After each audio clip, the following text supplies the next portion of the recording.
Hello guys, অনেক দিন ভাবছিলাম এই ব্যাপারটা নিয়ে একটা ছোট ভিডিও করি, কিন্তু সাহস করে উঠতে পারছিলাম না। তার ভাবলাম এখন যখন ফেসবুকে দুই একটা বন্ধু হয়েছে, তাহলে না করি, দেখা যাক। এই যে একটা রিসেন্ট বই বেরিয়েছে সাইয়ারা, তোমরা দেখেছো নিশ্চয়ই। মোবাইল খুললেই তো এখন Saiyaara Saiyaara Saiyaara, mobile, Facebook, Instagram, সব জায়গায় শুধু সাইয়ারা। দেখে ছেলেরা কেঁদে ফেলছে, জামা কাপড় ছিঁড়ে ফেলছে, মেয়েরা মাথার চুল ছিঁড়ছে। আচ্ছা, এত কি কান্নার ব্যাপার আছে বইটাতে?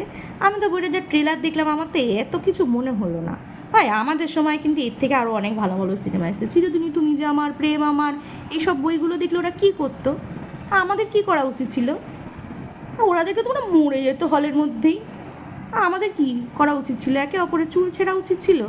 আমরা যখন কলেজ থেকে যেতাম, সিনেমাগুলো দেখতাম, তাহলে তো একে অপরে চুল ছেড়ে, বান্ধবীদের চুল ছেঁড়া উচিত ছিল।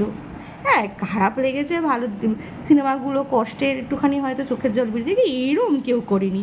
বা আমাদের সময়কার এরকম ছেলেপুলেরাও এরকম জামা কাপড় খুলে ওখানে এরকম চিৎপাত হয়ে শুয়ে পড়েনি হলের মধ্যে।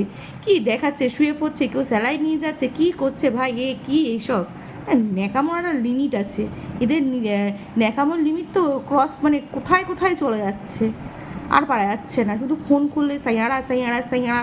এরা জীবনে এইসব বই আজকালকার জেনারেশন দেখেনি তো এইসব।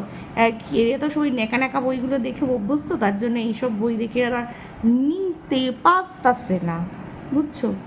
সেই অবস্থাই এদের। আর ন্যাকামিগুলো দেখে এখন মনে হচ্ছে ইনস্টাগ্রাম খুলে যে সেই দেখে মনে হচ্ছে গিয়ে দুটো, আর কি বলবো, ছাড়ো।